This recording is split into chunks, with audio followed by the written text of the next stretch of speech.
I've run out of charge and I'm stuck here in my EV. I'll have to phone the AA to collect me. Hello and welcome to this week's video. Thank you for joining me again. Today I'm going to do something a little bit different. I just wanted to show you what it's like to drive an electric car in the Orkney Islands.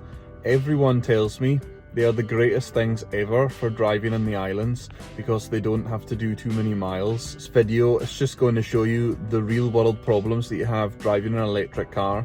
So today we're going to be reviewing a Volkswagen I.D.3 2021 Family Pro Performance. We bought this car 3 years ago. It's done 8,500 miles. So I'm just going to show you around the vehicle first before we get into the review.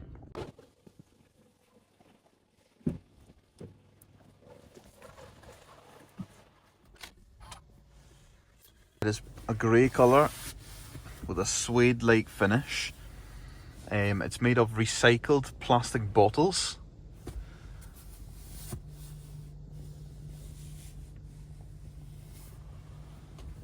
Then down here, we've got a little compartment with two USB-C charging ports. You've then got a wireless charger for your phone down here. Two cup holders here. Window switch, it's a little bit different on this one. You have to press that to work the rear window. And then that's the front two windows here. Then the infotainment system. It's just here, it's a little touch screen here in the middle of the vehicle. Radio, sat nav.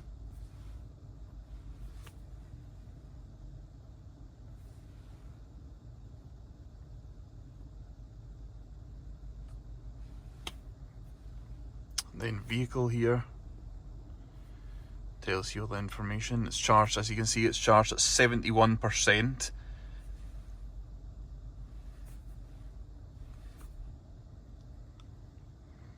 You can change comfort light, animations, entry light, mirrors, interior lighting, dark, bright, dark so it doesn't distract you when you're driving. ID light, it's the light bar just under the windscreen here.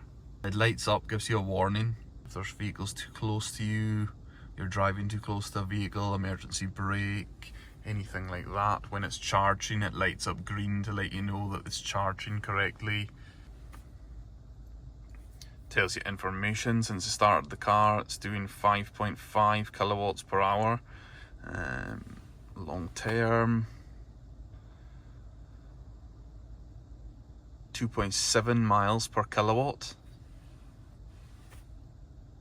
And since the last charge, it's doing 3.1 miles per kilowatt. We'll zero this before we go. And we'll see how we get on. Volkswagen voice command. So we'll try it out now. Hey ID, can you close the blind?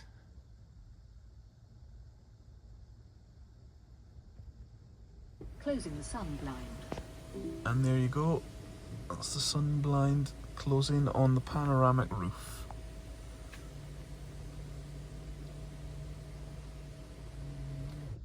Hey ID, can you open the blind?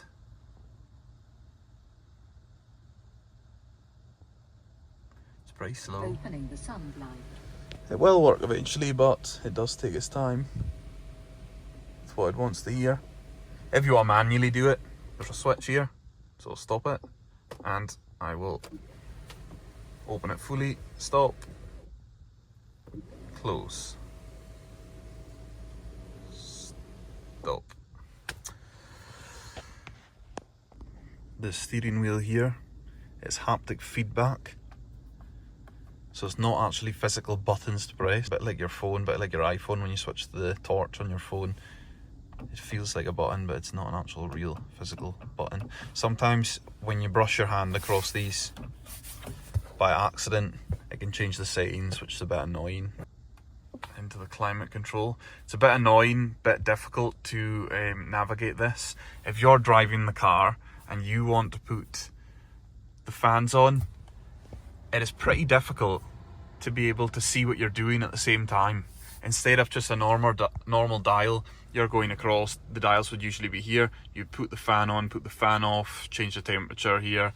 It's very easy to navigate with physical buttons. With a touch screen, it's distracting. You have to look to see what you're doing.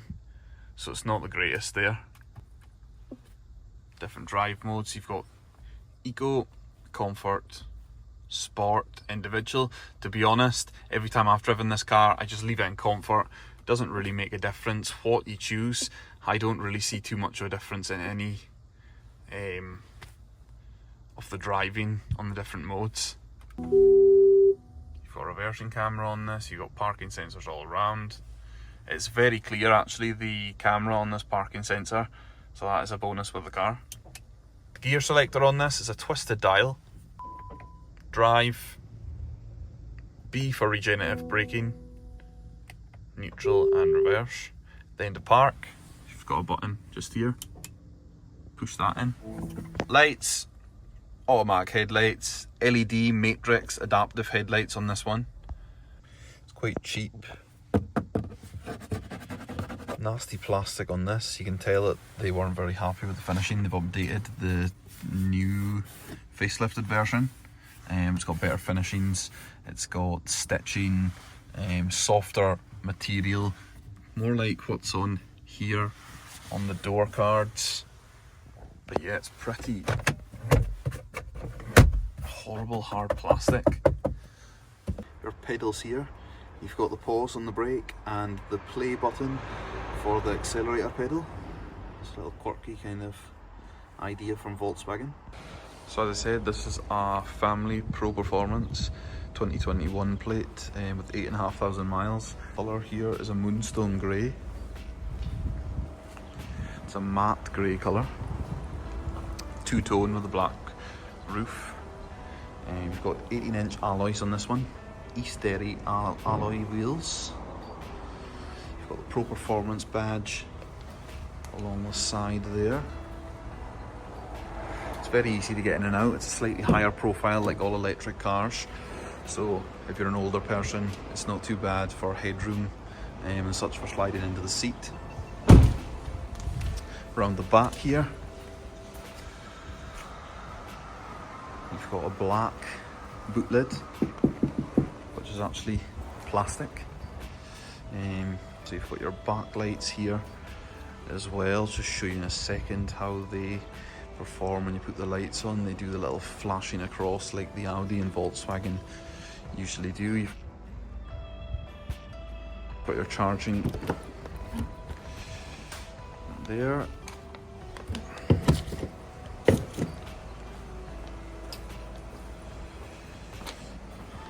On the front, you've got your LED matrix adaptive headlights. So we'll just head out now. I think I'll take you out to Stromness. It's 14 miles from here, and I just want to show you this. It's 8 degrees, and the range is 170 miles. I think it is currently charged to 71%. So we'll see how much it drops by the time we get there.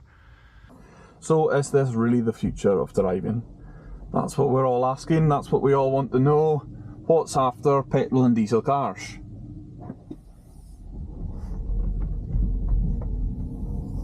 Personally, I don't think it's an electric.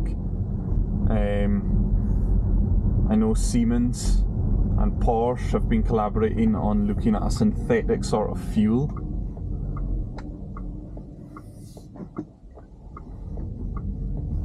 Just head out here.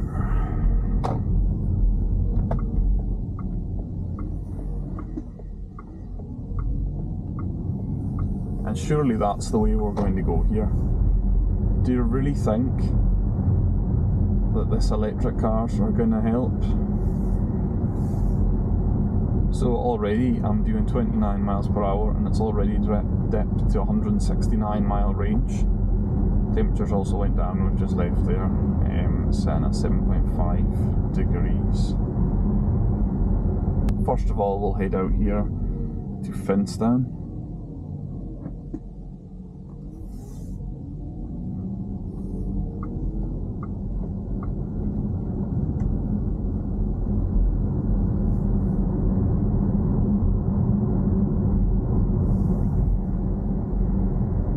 Now, Volkswagen say you'll get a range at 80% of up to 200 miles in this car.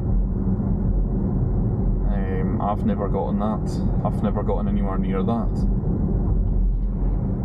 Again, it's now down to 168 miles.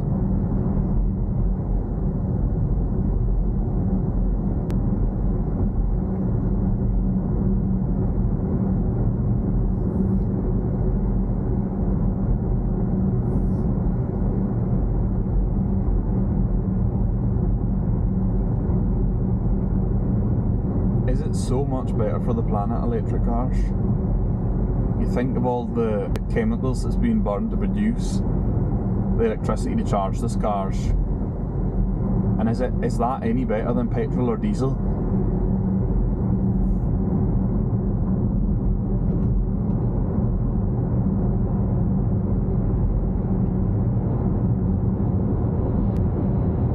Make a good view. There's 2 cruise ships in today.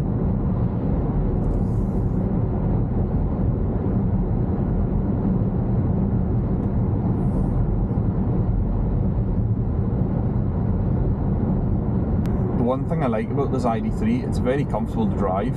It's very easy, it's got great turning circle, seats are comfy, plenty of leg room. It's quite a smooth ride, really. The one thing you will notice is a bit different.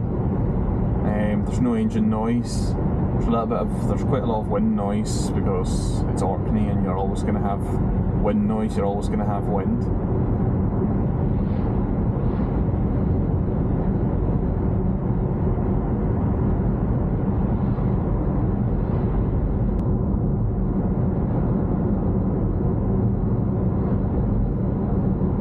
It's a very clear day, sun's out, and it's still absolutely freezing cold.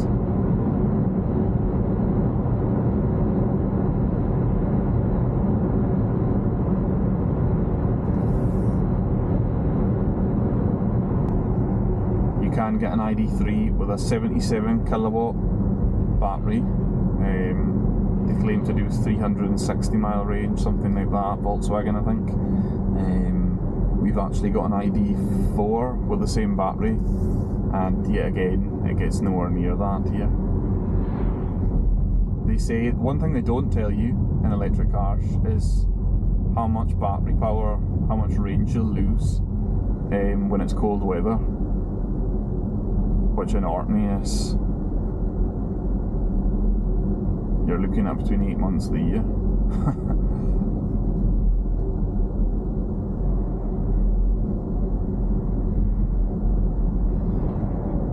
So I've just stopped in Finstone just to show you. It's went down 10 miles already, the range. I'm about halfway to Stromness now.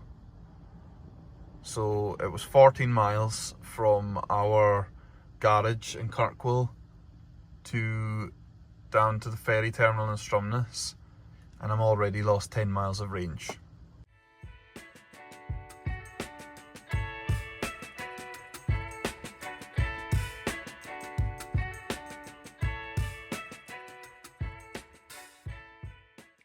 So I'm just outside the ice cream shop in Stromness now. As you can see, it's down to 65%, the battery charge, and I've got 144 mile range.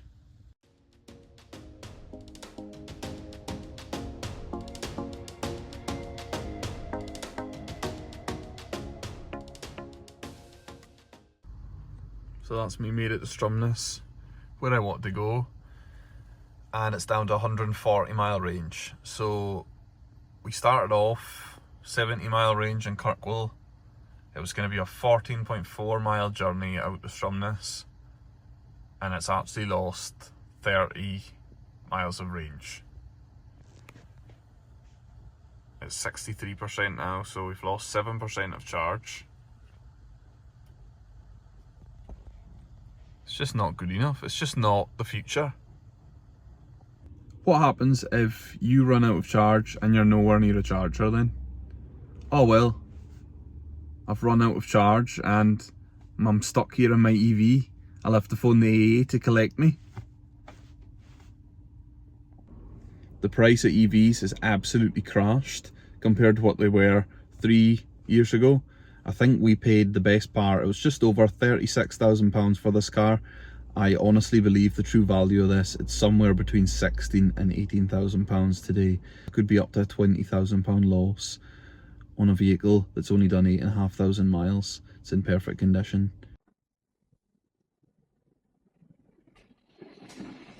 So to round off the video, would I recommend you buy an ID.3? Yeah, I probably would if it was a petrol or diesel car. If you enjoyed this video, please give it a like and also subscribe to the channel. Until next time, we'll see you again. Thank you.